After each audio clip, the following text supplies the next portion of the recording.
माननीय आईटी और इलेक्ट्रॉनिक्स राज्य मंत्री जी, मंच पर उपस्थित हमारे विशिष्ट अतिथिगण, अपाक के सीईओ श्री सौभिक गोस्वामी जी, आज के इस एक दिन के डिजिटल एम्पावरमेंट मीट कॉन्फ्रेंस कम एग्जीबिशन में भाग ले रहे तमाम सारे साथियों, देवियों, सज्जनों, सबसे पहले तो मैं अपाक को और सौभिक गोस्वामी को इस बात के लिए धन्यवाद देना चाहूँगा कि वह हमारे प्रदेश की राजधानी लखनऊ में आज ऐसे महत्वपूर्ण विषय पर चर्चा रखे हैं और साथ ही साथ एक छोटा सा एग्जीबिशन भी यहाँ पे आपने ऑर्गेनाइज किया है। इसके लिए मैं आपको बहुत बहुत धन्यवाद देना चाहता हूँ। हमारे प्रदेश में आपको जानकारी होगी, पिछले 5-6 सालों से बहुत तेजी से विकास हो रहा है। हमारा प्रदेश माननीय मुख्यमंत्री जी श्री योगी आदित्यनाथ जी के नेतृत्व में बहुत सारे क्षेत्रों में बहुत तेजी से आगे बढ़ रहा है और ये जो हमारे माननीय प्रधानमंत्री जी का एक विजन है न्यू इंडिया का, जो उनका विजन है कि जब हम आजादी का 100वां शताब्दी वर्ष मना रहे होंगे 2047 में, तो हमारा देश एक विकसित देश होगा, जिसके लिए उन्होंने अमृत काल का एक संज्ञा दिया। जब वो 15 अगस्त 2022 को लाल किले के प्राचीर से देश को संबोधित कर रहे थे, तो उन्होंने कहा कि आज अमृत काल की प्रथम बेला है और अब हम एक पंच प्राण के माध्यम से देश को विकास के इस तेजी के साथ लेके जाएंगे, जिससे कि जब हम 2047 का आजादी का 100वां वर्ष मना रहे होंगे तो हमारा देश एक विकसित देश होगा। और इसकी रूपरेखा आपने पिछले 8-8.5 साल में पूरे देश में बहुत अच्छे से देख रखी है। हमारे देश की अर्थव्यवस्था का कोई भी ऐसा अंग नहीं है जो अछूता हो विकास के एक नई ऊंचाइयों पर पहुंचने के लिए। आप चाहे कृषि क्षेत्र को ले लीजिए, सेवा क्षेत्र को ले लीजिए, मैन्युफैक्चरिंग को ले लीजिए, आप इंफ्रास्ट्रक्चर को ले लीजिए, मानव संसाधन विकास को ले लीजिए, ह्यूमन डेवलपमेंट के बारे में आप ले लीजिए, जो हमारे सोशल सेक्टर्स हैं, स्वास्थ्य के बारे में ले लीजिए, शिक्षा के बारे में ले लीजिए। हमें हर एक क्षेत्र में एक अभूतपूर्व परिवर्तन पूरे देश में एक सबको नजर आ रहा है। आप देखिए कि किस प्रकार से परिवर्तन है। एक जो बात स्वच्छ भारत मिशन का शुरुआत जो माननीय प्रधानमंत्री जी, इसकी पहली घोषणा उन्होंने पहले अपने संबोधन, देश के संबोधन में उन्होंने 15 अगस्त 2014 को की थी और मैं साक्षी वहां पे मैं था as additional secretary to government of India, ministry of urban development. जब उन्होंने उद्घोष किया था कि देश को, हमारे देश के राष्ट्रपिता महात्मा गांधी के 150वीं जयंती जब हम मना रहे होंगे तो उनके लिए सच्ची श्रद्धांजलि होगी। जिस स्वच्छता को वो देश की आजादी के ऊपर रखते थे, वैसा हम देश को बना करके देश को स्वच्छ कर देंगे, वो हमारे लिए सबसे बड़ी श्रद्धांजलि होगी। और आप सोचिए 2014 के पीछे अपने इमेजिनेशन को, अपने क्योंकि हम सब अपने आप को आगे पीछे बहुत कुछ ले जा सकते हैं। आप जरा 2014 के पहले ले जा करके हमारे शहरों की, हमारे गाँव की इसी को देखिए। आप एयरपोर्ट की, रेलवे स्टेशन की, बस स्टेशन की, बाजार की, मोहल्ले की, कस्बे की, हर जगह की स्थिति को जरा देखिए। ऐसा लगता था जैसे कि गंदगी से हम लोग आत्मसात कर चुके, हमें नजर नहीं आती। घर के बाहर निकलिए, कूड़ा पड़ा हो, आपको लगता ही नहीं था कि ऐसा कूड़ा वहां पड़ा है। लेकिन आज जो देश जिस प्रकार से परिवर्तित हुआ है पिछले 8-8.5 सालों में, पूरा देश एक, मैं नहीं कहूंगा कि 100% स्वच्छ हो गया, लेकिन आज देश में ये इस प्रकार की एक आत्मविश्वास जगा है कि हमारा देश पूरी तरह स्वच्छ हो जाएगा, बिल्कुल जैसा हम पहले थे। अगर आप पुराने इतिहास में अगर आप जाके देखें तो हमारे कैसे नगर थे, कैसे हमारे गांव थे, उस प्रकार की स्थिति जो है हमें उस एक आदर्श स्वच्छता की तरफ हम पहुंच चुके हैं। और ये आदर्श स्वच्छता कैसे हुई है, ये लोगों ने मिलकर के, जो हमारे माननीय प्रधानमंत्री जी ने कहा, ये स्वच्छ भारत मिशन एक सरकारी कार्यक्रम नहीं, ये लोगों का कार्यक्रम है, एक जन आंदोलन है।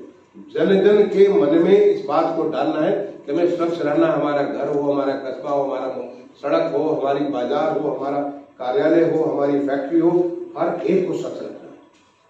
और जो एक आह्वान किया माननीय प्रधानमंत्री, पूरा देश उनके पीछे चल रहा है। मैं समझता हूँ कि दुनिया का इतना बड़ा एक क्रांतिकारी परिवर्तन कहीं भी किसी भी जगह पूरे हमारी मदर अर्थ के ऊपर कहीं इस प्रकार के इतने शॉर्ट पीरियड में इतना बड़ा परिवर्तन कहीं नहीं हुआ।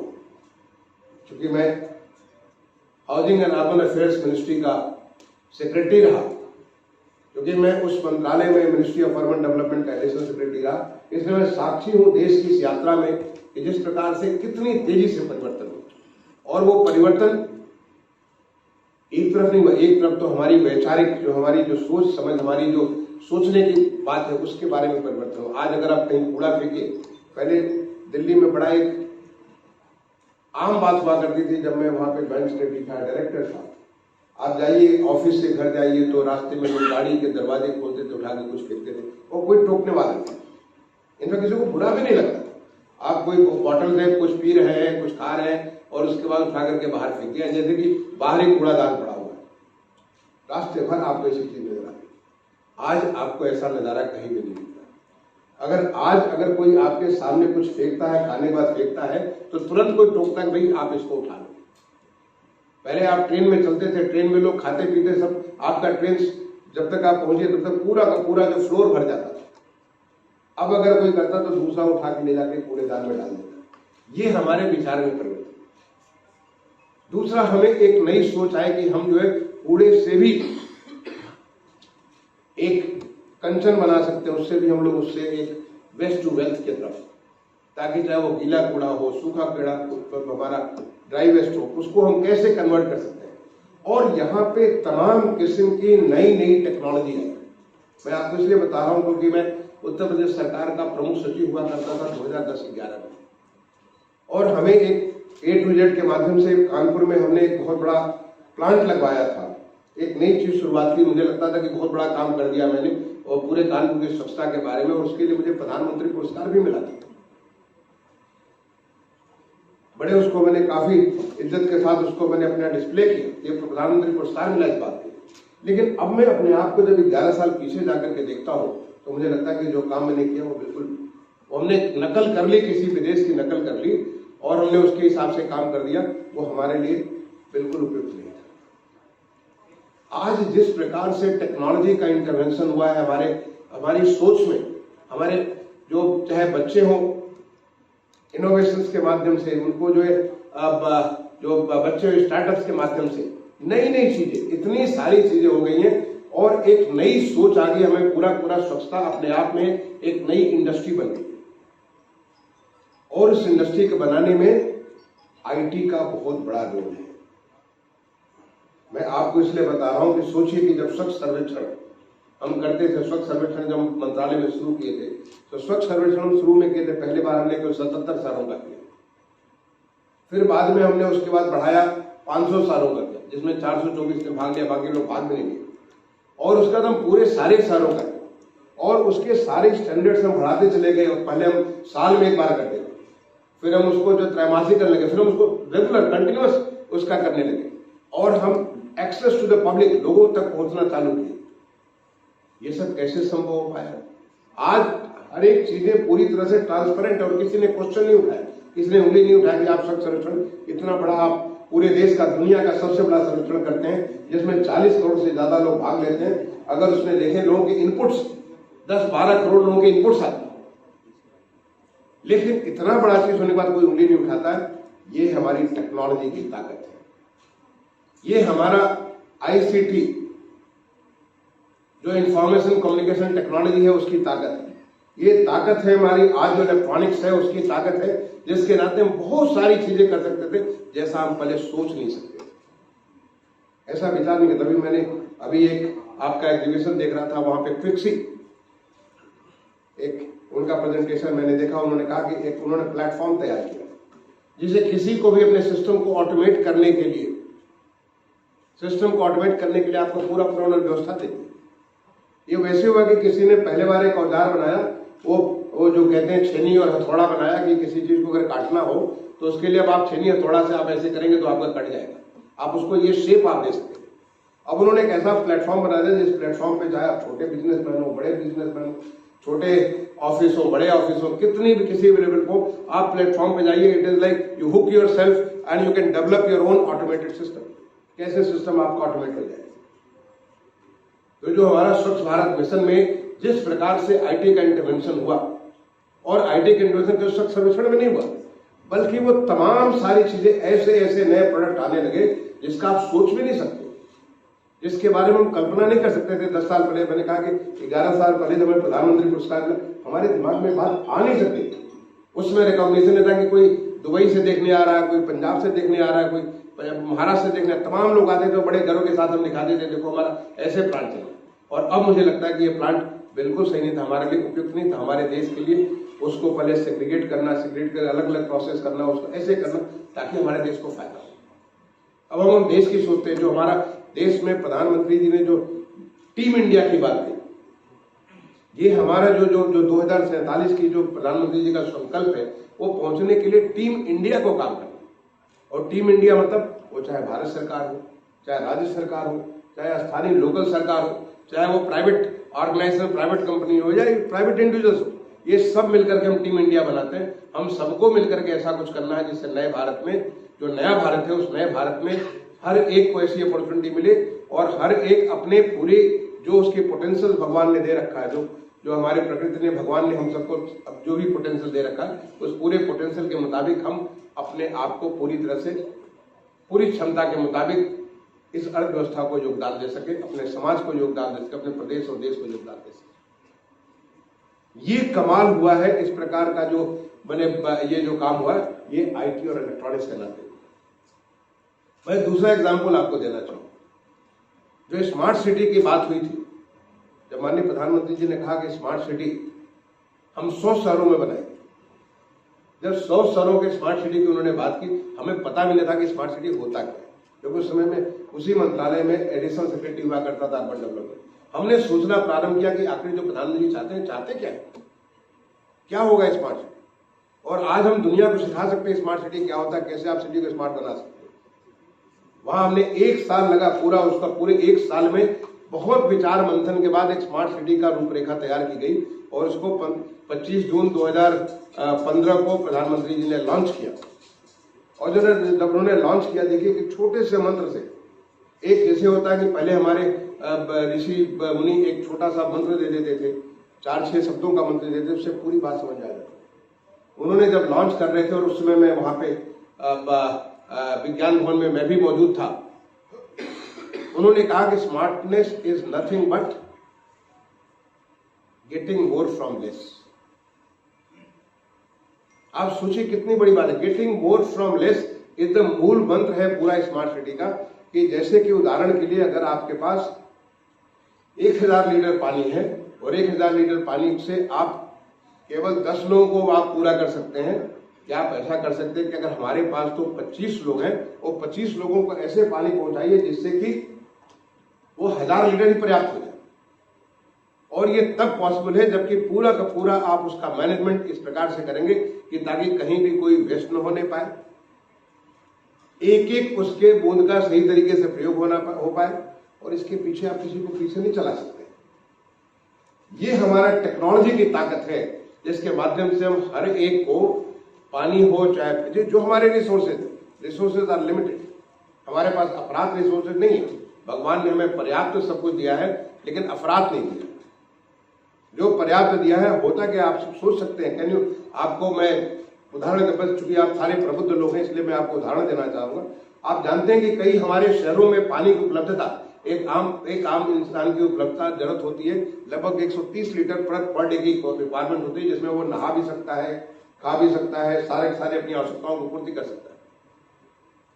कई सारे शहरों में 400 से 450 लीटर प्रति व्यक्ति पानी की उपलब्धता है। जो रिसोर्स है, जो जितना हम एक्सट्रैक्ट करते हैं वो उतनी है, 400, 450, 300 लीटर, 3 गुनी 4 गुनी है। लेकिन पानी वहां 8 घंटा आता है, पानी का वहां रसनिंग करना पड़ता है, क्योंकि पानी सारा वेस्ट हो रहा है। जो पानी हमारा निकालते हैं वहां से लेकर के जब वास्तव में कंज्यूमर तक पहुंचता है वो पानी कम हो जाता है, क्योंकि काफी लीकेज हो जाता है, पानी को क्वालिटी नहीं आ पाती। तो एक लक्ष्य माननीय प्रधानमंत्री जी ने रखा और उसके बाद अब अमृत 2.0 जिसको लॉन्च किया गया अक्टूबर 2021 में, मैं उस समय ministry of housing and urban affairs का सेक्रेटरी था। वहां पे एक टारगेट रखा गया कि we will go for drink from tap. Drink from tap का मतलब हुआ कि आप सीधे टैप खोलिए। आप लोगों ने जो विदेशों में ट्रेवल किया होगा, कई सारी यूरोपियन कंट्रीज में, अमेरिकन कंट्रीज में आपने ट्रेवल किया होगा, आप सीधे कोई भी टैप खोलिए, बाथरूम का भी टैप खोलिए, उससे सीधे पानी पी सकते हैं। उसकी क्वालिटी इस लेवल की, आप सीधे पानी पी सकते हैं। And 24/7 water supply. आप जब भी टैप खोलिए, एक तो आप टैप खोलेंगे पी सकते हैं, और जब भी टैप खोलेंगे तो उससे पानी गिरेगा। ऐसा नहीं कि पानी बंद रहेगा। तो पानी आपको स्टोर करने की जरूरत नहीं है। फिर पानी की टंकी हर छत पे, वो काली टंकी जो लग जाती है आपके सिंटेक्स टैंक लग जाती है, उसकी आवश्यकता नहीं रहेगी। फिर ये जो यहाँ पे जो बोतल, यहाँ तो शीशे की बोतलें, तमाम सारे जो प्लास्टिक की बोतलें लोग लेकर के जगह जगह चलते, उसकी आवश्यकता नहीं रहेगी। आप सोचते कि हम कितनी बड़ी अपने नागरिकों को कितनी बड़ी सुविधा दे देंगे अगर ड्रिंक फ्रॉम टैप हो जाएगा और 24/7 वाटर सप्लाई हो जाएगा। आज ऑलरेडी हमारे देश का एक शहर है जिसको मुझे गौरव प्राप्त हुआ, पुरी में जाकर के मैंने इसकी शुरुआत की। पुरी जगन्नाथपुरी जो हमारे भगवान की एक नगरी है, जो हमारे 4 धाम में एक धाम भी है, जहाँ पे जो आबादी उसके कई 5 गुना 7 गुना ज्यादा लोग वहां पे नित्य घूमते हैं, वहां पे दर्शन करने आते हैं। आबादी तो कम है, लेकिन आबादी से 5 गुने लोग वहां पे टूरिंग के लिए, ट्रैवलिंग, वो अपने दर्शनार्थी के रूप में या श्रद्धालु के रूप में वहां पे आते हैं। पूरी शहर already 24/7 and drink from tap हो चुका है। और ये कैसे हुआ? केवल टेक्नोलॉजी की ताकत से। ये कैसे हुआ? उस टेक्नोलॉजी में इलेक्ट्रॉनिक्स भी है, आईटी भी है, आर्टिफिशियल इंटेलिजेंस भी है। ये सारी टेक्नोलॉजी के माध्यम से अगर हम बैक टू बैक एक चीज को हम लोग प्रेस करना चालू करें, और मैं आपको बता दूं उत्तर प्रदेश में हमने 75 वार्ड्स को drink from tap and 24/7 water supply का काम हमने शुरू करा दिया। हमारी टीम जाके सारा देख चुकी है और उत्तर प्रदेश में ये काम चालू हो चुका है। और हम ये काम को अगले साल 2023 में पूरा करेंगे, और जब वहां करेंगे तो हम पूरे प्रदेश में इसको करेंगे, क्योंकि आज हमारे माननीय मुख्यमंत्री जी का ये लक्ष्य है कि हम जो देश में, दुनिया में जो बेस्ट है वो उत्तर प्रदेश में होगा। और जो दुनिया में बेस्ट है कि हम जो ये माननीय प्रधानमंत्री से हम सुना करते थे drink from tap 24/7 water supply, ये हमारे उत्तर प्रदेश में होगा। इसके लिए उत्तर प्रदेश ऑलरेडी इस पे काफी सारा काम कर रहा है। ये टेक्नोलॉजी की ताकत है।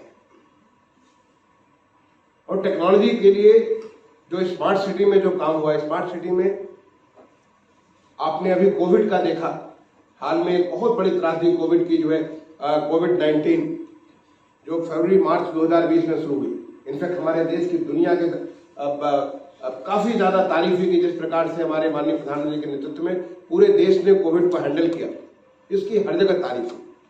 जैसे हम आत्मनिर्भर भारत बनकर के निकले और हर चीज खुद करने लगे, जहां पे हमारे पास कुछ भी नहीं था हम सब कुछ करने लगे। जैसे हमने दुनिया को भी तमाम सारी सहायता प्रदान की। इस कोविड के दौरान हमारा एक चीज जो कि बहुत सारा काम है वो integrated command and control centre. जैसे जब मैं मंत्रालय में था वहां इसको मैं कहता था कि like brain and the nervous system. जैसे एक आदमी का, एक इंसान का हमारा ब्रेन होता है, नर्वस सिस्टम होता है, जिसमें मैं टच कर रहा हूँ, टच करने के बाद हमें कुछ फीलिंग हो जो कि हमारा ब्रेन इसको प्रोसेस कर रहा है, मैं क्या करना चाहता हूँ, हर एक चीज ब्रेन प्रोसेस करके मुझे डायरेक्शन देता है। ऐसे integrated command and control centre शहर का ब्रेन एंड नर्वस सिस्टम है। पूरे देश में देखते देखते जो स्मार्ट सिटी में integrated command and control centre तो शुरू हो ही गया। तमाम सारे शहरों में integrated command and control centre अलग अलग पर्पज के, अलग अलग उद्देश्य के। लेकिन वो जो integrated command and control centre smart city के थे, वो इंटीग्रेटेड थे एक तरह से सारी की सारी, चाहे पुलिस को सिक्योरिटी चाहिए, लोगों को सेफ्टी चाहिए, लोगों को पीने का पानी चाहिए, लोगों को सैनिटेशन चाहिए, स्वच्छता चाहिए, लोगों को जो है स्मार्ट हेल्थ चाहिए, स्मार्ट एजुकेशन चाहिए, उनके ग्रीवांस का रिड्रेसल करना है, स्मार्ट ट्रांसपोर्ट सिस्टम चाहिए कि जिससे कि आप घर से निकले सीधे सीधे बस में बैठ जाए, सीधे सीधे ट्रेन में बैठ जाए, सीधे सीधे मेट्रो में बैठ जाए, आपका पूरा कब किस समय क्या चीज उपलब्ध है, एक आपकी पूरे होल प्रोसेस को, लाइफ को किस प्रकार से आप ऐसे देख सकते हैं कि किससे हमारे सिटीजन्स का कितनी आसानी लाइफ में आता है। इनफैक्ट स्मार्ट सिटी का एक लक्ष्य ये था to bring ease in living, quality of life लोगों को इंप्रूव करने, और वो करने के लिए इंटीग्रेटेड कमांड कंट्रोल सेंटर ने बहुत मदद की। साथ ही साथ जब कोविड का दौर आया तो कोविड के दौर में पूरा का पूरा लॉजिस्टिक्स मैनेजमेंट, चाहे वो सैनिटेशन करना हो, चाहे लोगों को दवाएं पहुंचानी हो, लोगों को केयर करना हो, वो घर पे है तो उनको सही से मेडिकल केयर डॉक्टर के साथ उनके साथ का ट्रांजेक्शन हो रहा है कि नहीं हो रहा है, एक एक चीज को ध्यान रखा। अगर आप देखें हमारे ministry of housing and urban affairs पे, इसमें मैंने एक पूरी केस स्टडी तैयार की जिसको ministry of housing and urban affairs पे, वो केस स्टडी को वहां पे उपलब्ध है, आप जाके देखिए कितने किस्म के उपयोग हुए। आज अगर कोई कहीं पे वहां पे अगर कोई घटना होती है, पुलिस सिक्योरिटी का जो जैसे कहीं चोरी हो गई, कहीं कोई किसी ने ट्रैफिक नियमों का पालन नहीं किया और किसी किस्म की वारदात हो गई, हर जगह कैमरा है जो आपको देख रहा है और हम उसको ट्रेस करके, मैं एग्जांपल दूंगा, ऐसे तमाम सारे पुलिस के केसेस सॉल्व किए गए। एक तो बड़ा अच्छा उदाहरण आपको बताता हूं कि कोई सज्जन जो है, ये केस है कि कानपुर का, यहाँ पे कोई सज्जन अपने घर पे उन्होंने जो अपना कैमरा लगा दिया उसको, जो जिसके माध्यम से उसको ट्रेस करने के बाद वो तो गए हुए थे यूएस में, देखें कि somebody has broke open his house और आगे से उसे घर में चोरी करने की कोशिश कर, उन्होंने देखा, वहां पे देख के उन्होंने पुलिस को वहां पे फोन किया, एंड अभी वो अंदर चोर पड़ा हुआ है, somebody came and caught him right there red handed। ये कमाल है टेक्नोलॉजी का। मतलब यहाँ पे कानपुर में घटना हो रही है, अमेरिका से कोई फोन कर रहा है और यहाँ पे हमारी पुलिस पहुंच के सीधे घर के अंदर चोरी करते हुए पकड़ ले।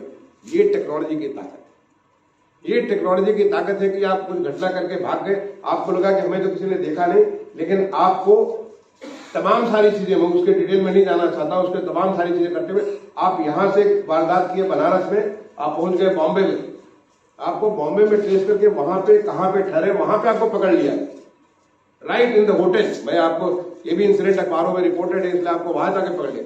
ये टेक्नोलॉजी की ताकत है। Smart command and control centre के माध्यम से आप हर घर से कूड़ा निकला कि नहीं निकला, कितने बजे निकला, कहां पहुंचा है, एक एक चीज इसको देख सकते।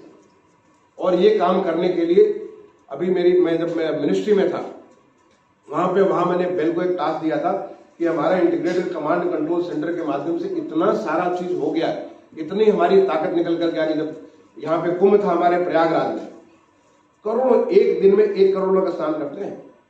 इस दिन वो हमारी जो ये माघ मेला, और जब कुंभ होता है तो उसमें कई करोड़ लोग स्नान करते हैं। इतने सारे लोग, पूरा एक नई कस्बा बस जाता है, उसको कैसे कंट्रोल करेंगे? क्योंकि पहले मैंने कुंभ को यहाँ पे उत्तर प्रदेश सरकार में अलग अलग जिम्मेदारियों में, चाहे होम डिपार्टमेंट में पुलिस के तौर पे देखा है, हेल्थ में जब सेक्रेटरी था तो हेल्थ के तौर पे देखा, लेकिन जब मैं भारत सरकार में अर्बन सेक्रेटरी था और ये कुंभ में जब माननीय प्रधानमंत्री जी ने integrated command and control centre का शुरुआत किया, उसके बाद जब मैं आकर के देखा, ये इसकी ताकत समझ में आई कि आप कहां से कैसे मूवमेंट करेंगे, रेलवे स्टेशन उतरते हैं, बस स्टेशन उतरते हैं, कैसे क्या क्या करेंगे, एक एक चीज हमारा कैमरा के माध्यम से ट्रेस कर सकते हैं और वहां पे कमरे में बैठे बैठे वहां पे गाइडेंस दे सकता है कि इस रोड को अभी रोक दीजिए, इस रोड को आप आगे बढ़ाइए, इसको ऐसे करिए, ताकि there is a smooth flow of people.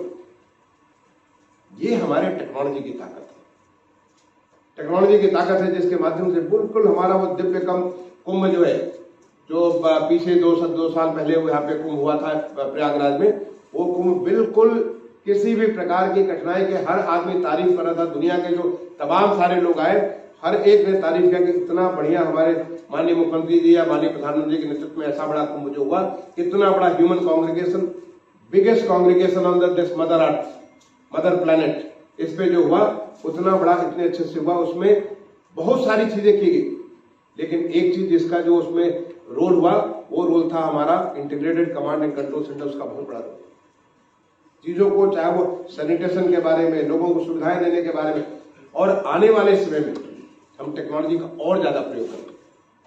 अभी जो 2025 में कुंभ आएगा उसमें और ज्यादा टेक्नोलॉजी का, क्योंकि टेक्नोलॉजी जो है धीरे धीरे और आगे बढ़ती चली जाए।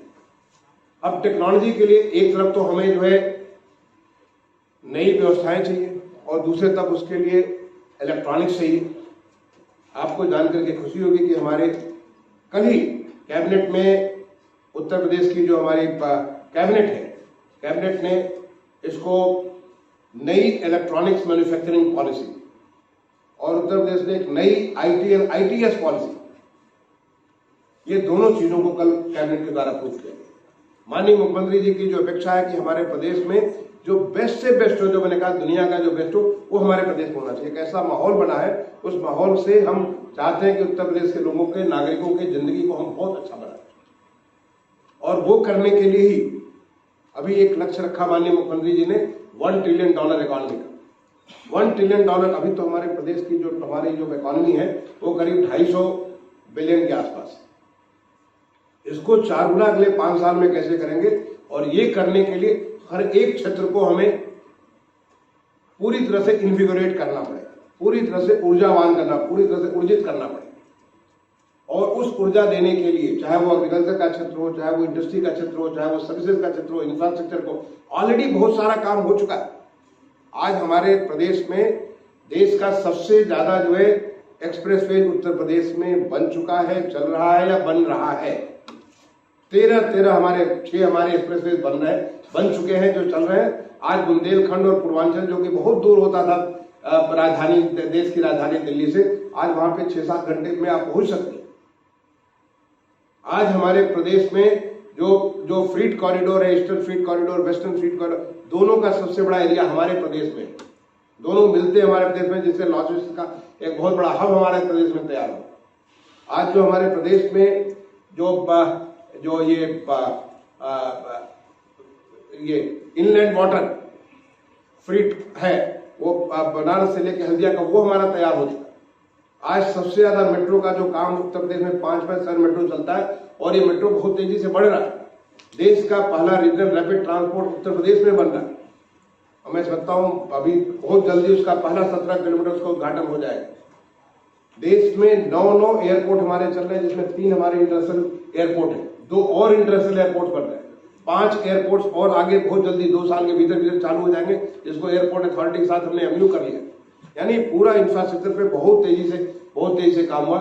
लेकिन अब इस इंफ्रास्ट्रक्चर को प्रयोग, और दूसरी आप शांति व्यवस्था के बारे में आप जानते हैं, आप हमारा मशहूर है जो हमारे माननीय मुख्यमंत्री जी का, यहाँ पे कोई भी न गुंडागर्दी चल सकती है, न किसी प्रकार का ऐसे लोग जो कि समाज के घातक और समाज को नुकसान पहुंचने वाले, समाज की व्यवस्था को नुकसान पहुंचे, वो नहीं रह सकते। ऐसी स्थिति में प्रदेश में एक अच्छा माहौल बना। अभी 10 से 12 फरवरी के बीच में ग्लोबल इन्वेस्टर समिट होने जा रहा है, जिसमें दुनिया भर के लोग इनवाइट किए जा रहे हैं कि आप यहाँ पे इन्वेस्टमेंट करिए। किस बात के लिए इन्वेस्टमेंट करिए? हर क्षेत्र में। अगर आप देखें एग्रीकल्चर में देखें तो हम सबसे ज्यादा फूड प्रोडक्शन के जो है यूपी में तमाम सारी चीजें, किसी में पहला है, किसी में दूसरा है, किसी में तीसरा है। देश में सबसे ज्यादा तमाम किस्म के फूड प्रोडक्ट प्रोड्यूस करता है उत्तर प्रदेश। उत्तर प्रदेश तमाम सारे हॉर्टिकल्चर के फल हो, सब्जी हो, उसके बहुत ज्यादा पैदा करता है। उसकी फूड प्रोसेसिंग अपने आप में एक बहुत बड़ा एक नई इंडस्ट्री हो सकती है। यहाँ पे टेक्सटाइल का एक बहुत बड़ा टेक्सटाइल के ग्रोथ का पॉसिबिलिटी है। फार्मा के बारे में, मेडिकल डिवाइसेस के बारे में, इलेक्ट्रॉनिक्स मैन्युफैक्चरिंग के बारे में, आईटी सर्विसेज के बारे में, डिफेंस कॉरिडोर ऑलरेडी बन चुका है। डिफेंस कॉरिडोर यहाँ पे उत्तर प्रदेश में ऑलरेडी बन चुका है। ये सारी की सारी चीजें जिस प्रकार से चीजें खुल रही हैं, यहाँ पे ड्रोन का, यहाँ हमने 3 सेंटर ऑफ एक्सेलेंस, एक ड्रोन का centre of excellence IIT Kanpur में स्थापित किया है। मेडिकल डिवाइसेस का सेंटर ऑफ एक्सेलेंस SGPGI, जो कि हमारे बड़े बड़े इंस्टीट्यूट भी हैं उत्तर प्रदेश में। आपका जो IT का एक बहुत बड़ा centre of excellence IIT Kanpur का कैंपस है नोएडा, वहां पे आर्टिफिशियल इंटेलिजेंस, मशीन लर्निंग, इसके बारे में बहुत बड़ा एक सेंटर वहां पे स्थापित किया। स्टार्टअप्स को बहुत तेजी से उत्तर प्रदेश में, आपको मालूम होगा, स्टार्टअप के माध्यम से सिडबी को एंकर करते हुए 1000 करोड़ का एक इन्वेस्टमेंट फंड बना हुआ। या भी हाल में एक नया इनोवेशन फंड उत्तर प्रदेश ने शुरुआत किया कि जो नई चीजें, नवाचार, जो नई चीजें लोग लेकर के आते हैं, उस नई चीजों को उनको सपोर्ट करने के लिए एक प्राइवेट सेक्टर की मदद से एक नया फंड क्रिएट करने जा रहा है, जिसमें उत्तर प्रदेश उसमें सपोर्ट करेगा। ये पहला देश में पहला प्रदेश होगा जो इस प्रकार का एक इनोवेटिव इन्वेस्टमेंट फंड तैयार कर, जिससे कि हमारे जो बच्चे या हमारे जो क्रिएटिव जो लोग हैं वो आगे बढ़े और आकर के कुछ ऐसी चीजें बनाए जिससे कि लोगों की जिंदगी आसान हो, लोगों के काम आसान हो। जो खेती हो रही है, खेती को लोगों को अधिक से अधिक वैल्यू मिल सके। और इन सारी चीजों के पीछे जो चीज काम आएगी, जो मेरी स्मार्ट सिटी में लर्निंग हुई, वो लर्निंग है आईटी, इलेक्ट्रॉनिक्स। जो हमारी आज जो आईटी की जो ताकत है, उस चीज को हम अधिक से प्रयोग करें। अभी इनफैक्ट मैं जब बात कर रहा था, आपके एनईसी से बात कर रहा था, मैं बताया कि बेल को हमने कहा कि जो ICCC है उसको हम लोगों ने एक ICCC लगाया 100 crore 200 crore depending on the size of the city. ये सारा का सारा बनाया और बहुत अच्छे से चल रहा है। देश में और भी तमाम सारे जो ICCC अलग अलग रूप में चल रहे हैं, लेकिन क्या हम उसे एज ए सर्विस ऑफर कर सकते हैं? अगर एज ए सर्विस हम ऑफर कर सकते हैं, बेल ने बना के मुझे दिखाया कि उसको कर सकते हैं। जैसे कि आप सर्विस के तौर पे वो पिक्सी का प्लेटफॉर्म की हमने बात की, वैसे तमाम सारी चीजें जो हमारे सॉफ्टवेयर है, टैली वहां पे लगा था, टैली का, this is all offered as a service. Can we offer ICCC as a service? Because हमारा जो smartness is nothing but to get more from less. How to get your system, अगर आप अपने पूरे सैनिटेशन को smart बनाना चाहते हैं, कैसे कर सकते हैं? इसके लिए एज ए सर्विस ले लीजिए। एक छोटा सा हमारा कस्बा है जो 20 लाख 25 लाख 30 लाख का कस्बा है, वो क्या वो 5 लाख 10 लाख रुपए खर्च करके इस सर्विस को ले सकता है? You can host it. ये हमारी सोच है जिसको हम अब चाहते हैं कि इसको जो है किस प्रकार से लोगों को ease in life, ease in living, ease in doing business, जो हमारा जो काम कर रहे हैं उससे काम को आसान हो सके, और इसको कैसे एफोर्डेबल कॉस्ट के ऊपर, जो कॉस्ट है वो एफोर्डेबल कॉस्ट हो, ताकि हर कोई उसको एफोर्ड कर सकता है, ताकि हमारा डेवलपमेंट एक इंक्लूसिव डेवलपमेंट। और यहाँ पे हमारा जो रोल है वो आईटी और इलेक्ट्रॉनिक्स का बहुत बड़ा रोल है।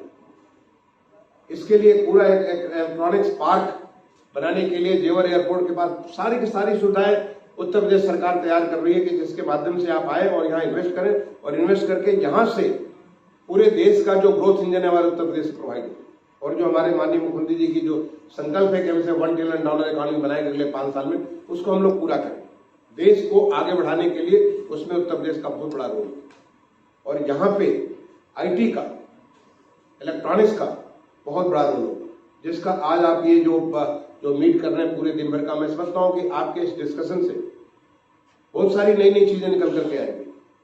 आपके अनुभव से आपने जो काम किया है, मैं धन्यवाद देना चाहूंगा। यहाँ पे लावा और एसर दोनों के दोनों लोग मौजूद थे, यहाँ पे राय साहब और आप लोगों का जो यहाँ पे मौजूद है, जिन्होंने यहाँ पे इन्वेस्टमेंट किया। आपको पता होगा कि आज देश का करीब 45% मोबाइल हमारे प्रदेश में बनता है।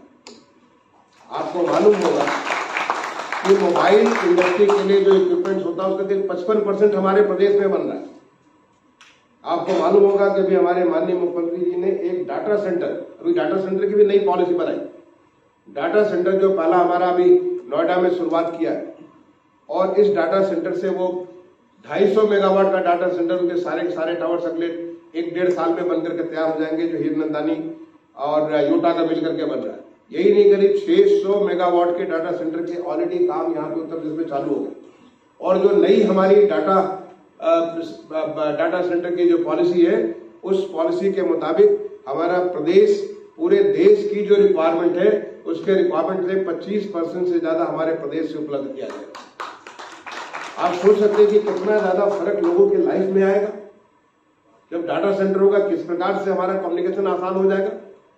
आज का जो गोल्ड है वो डाटा इज द गोल्ड।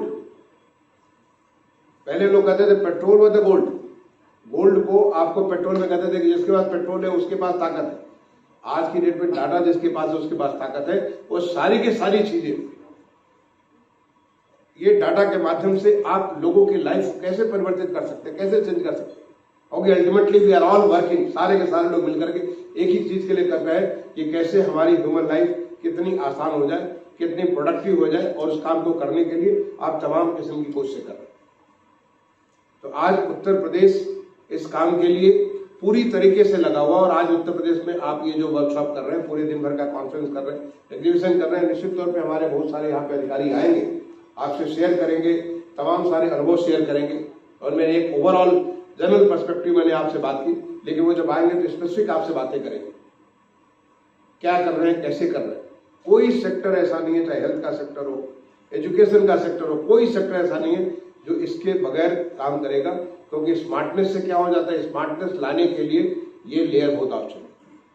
आप पानी पहुंचा नहीं सकते लोगों के यहाँ जब तक कि पाइपलाइन न लगा दे, लेकिन पाइपलाइन लगाना पर्याप्त नहीं लोगों को पानी पहुंचाने के लिए। मैंने कहा अगर 24/7 करना है और उससे अगर आपको ड्रिंक फ्रॉम टैप करना है तो आपको IT का लेयर उस पर लगाना पड़ेगा, और वो लेयर जो कि ह्यूमन बीइंग नहीं कर सकता है वो उस काम को करेगा। आपको वहां पे ड्रोन की टेक्नोलॉजी आपकी लगानी पड़ेगी। ऐसी जगह जहां आप नहीं पहुंच सकते वहां हमारे ड्रोन पहुंचेगा, वहां रोबोटिक्स पहुंचेगा।